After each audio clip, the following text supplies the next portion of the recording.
Welcome back, everyone. Thank you so much for joining us today. I am Dean with Massive at Gold and Silver, and today we are looking at the 1913 Buffalo Nickel Type 1 and Type 2. But before we get into all of that, remember to like and subscribe to our channel, turn on notifications so you get up-to-date content from us, and please remember to share our videos with folks that you think would enjoy them. So here it is. This is actually a Type 2 1913.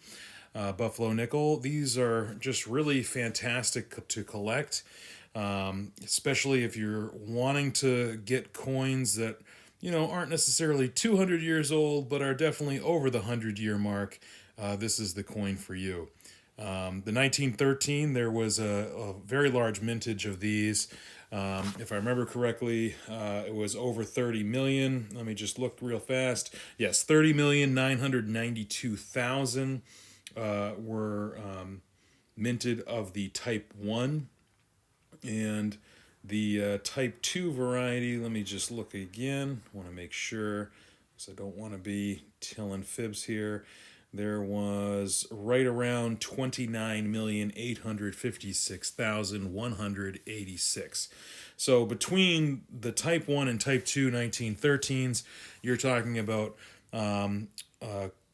over 60 million that were minted.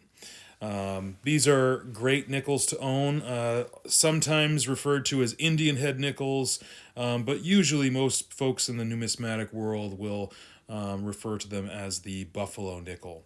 So yes, the 1913, very common in beautiful grades like this one that we're looking at here. They are common, but at the same time, it's got two things going for it, especially the Type 1, is that it's the first year of the Buffalo Nickel, and the second is that for the Type 1, that is the only variety for that type. So two things right off there that makes it something that's very collectible. I also wanted to say that this coin was designed by James Earl Fraser. That's one of the reasons why there's that big F. You know what? Just a second. I'm gonna take it out of this. I can't stand the plastic. So please forgive me. I'm gonna hold this coin with my bare hands because I really just want to look at it without the plastic in the way, because it really has some beautiful luster here. So let's just really enjoy this coin. I wish it would show up a little bit better here on the camera, but above the buffalo, right above his back there is some really beautiful bluish toning. I'm going to try to see if I can get it here. Put it in the comments to say if you can see it. But right on the E plubris unum, there is this beautiful blue toning. There's a little bit of hints here and there, but overall it's right there in that area. And that's one of the reasons why I picked this coin up. Also, it's raw. You might be surprised by that, but I picked this coin up because it is really beautiful. So right underneath the 1913 there is a big letter F, and that is for Fraser, James Earl Fraser, who designed this nickel. He actually employed 3 different Native Americans as models for this, which was, I believe, the first time that they ever had a Native American actually sit and be modeled for a design, because obviously the Indian head penny, that was not designed on any specific person. It was just kind of done in a kind of a stereotypical way. But the bison on the reverse, that's right, I forgot to mention this, in the Red Book they talk about this. The bison was supposedly modeled after Black Diamond, which is a buffalo in the New York Central Park Zoo, the time period. So here it is. This must be Black Diamond on the back here. The reverse of this is beautiful, but I want to quickly show you, since I have both of these buffaloes here, I want to do it side by side. So the one in the PCGS holder is the Type 1, that's the mound. And the one that is raw, that is the Type 2, where you get that line, that definitive line separating from the 5 cents to the buffalo, where the buffalo is standing. Really, two of my favorite coins to own, especially this one here, the Type 1. They are, to me, just gorgeous pieces of history. The yeah, it's just beautiful. The toning on both coins are beautiful as well. You know me, I like toning. I know toning's not for everybody, but again, this is just really, to me, adds a little bit more to the beauty of this coin. Especially after I told you, these are not exactly rare. They are very common, especially in mint state. I think Bowers in one of the books talks about just how common these are, especially in gem state, because a lot of people wanted to keep them because they were the first year. Some beautiful toning on here, a little bit rainbow toning, so you all can see why I really sought this coin out. Not just because I wanted to have a 1913 Type 1, but because I wanted to have something unique. So again, to me, I know toning technically is environmental damage. Thankfully, the grading companies do not label it that way. But because it is just a natural kind of process here. But to me, again, it makes the coin unique for me and beautiful. Go ahead and put in the comments if you like the toning or not, or say, hey, Dean, I hate toned coins. Toned coins are terrible, and I can understand that. But again, fixated on the toning, I'm really sorry. I just love this buffalo. If I can get the angle right, almost each little part of him here has a different color in all these little folds of his hair, and by the horn, just different shades of vibrant colors. It's just beautiful. Yeah, to me, it's beautiful. Anyway, again, I just love this design. It's so simple. Honestly, if they brought these back tomorrow for our current nickels, I would not mind. These are just beautiful to look at. I know that how they wear is kind of hard. The rim goes very quickly. The horn on the bison and most of the side of the bison will fade rather quickly, and then of course the big one is the dates on the obverse will disappear, which makes it kind of hard. But again, these are just two beautiful coins. If these were from the San Francisco Mint or the Denver Mint, there would actually be a little D under the 5 cents or a little S under the 5 cents. But again, since these are from the Philadelphia Mint, there is no mark. And as you can see, this is a PCGS graded MS64 Type 1 Buffalo with the CAC sticker.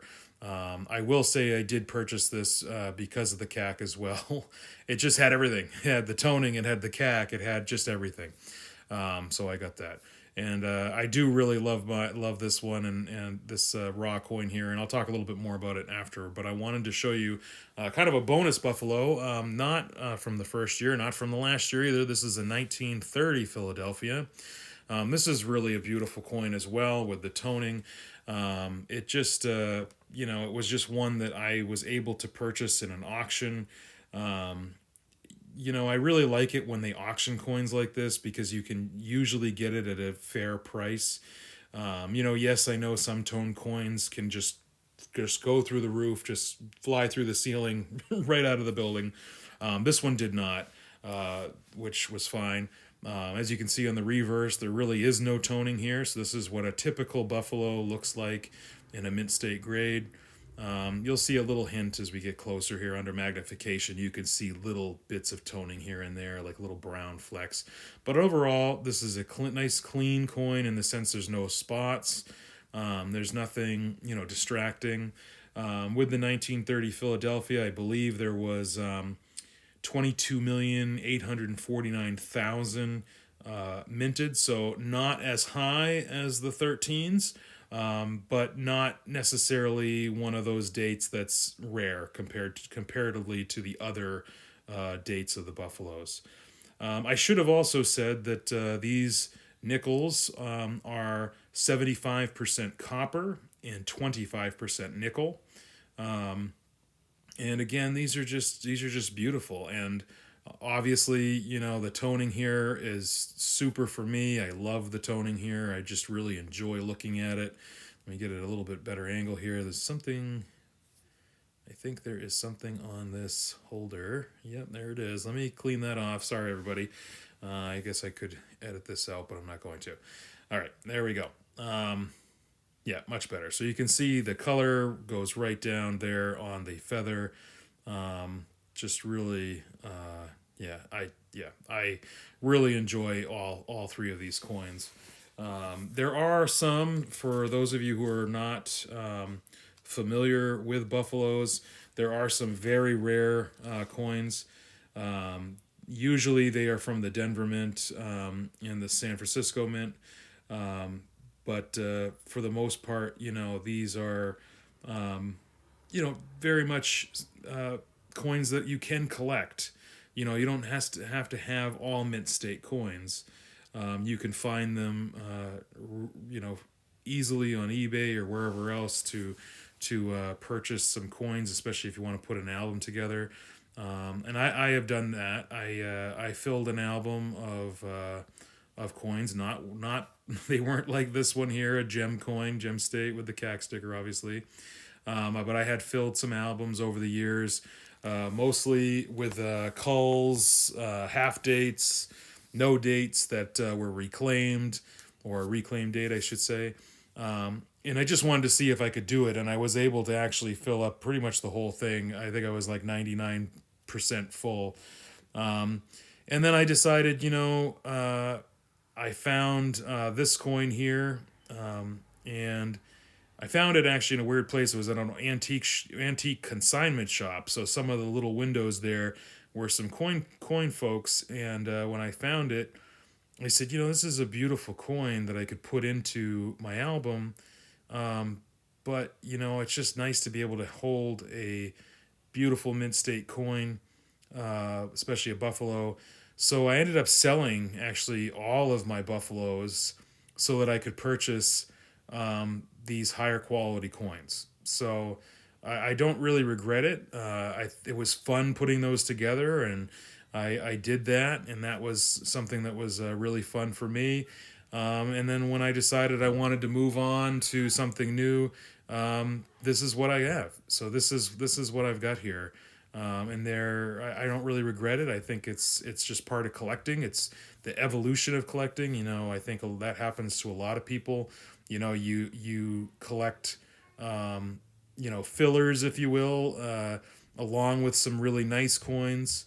And then when you start seeing coins like this one, that was relatively cheap. This was way below the price. I think this is a choice coin. It is a little concerning in the center of the coin. It seems a little duller, so it might grade in the about uncirculated. Let's take another look at it here in a second. Yeah, here we go. I just wanted to put it back in its airtight because I don't really want to drop it or anything. But I think overall it's a choice coin. The luster's fantastic. I think it would grade well. I don't know. Maybe a grader, professional grader would say no. Sorry, it's at about uncirculated. I don't think it is, but that's neither here nor there. Also, I just wanted to say a quick word about airtights. They're actually quite expensive. I don't really buy many of them. I use them for some certain raw coins that I do own that are more in a rarer state. So, use them wisely, because like I said, I don't really want staples around this coin. So that's why I put them in an airtight. Anyway, I hope you enjoyed today's video. Thank you all for coming. It's really a pleasure. Until we meet again, stay safe and enjoy.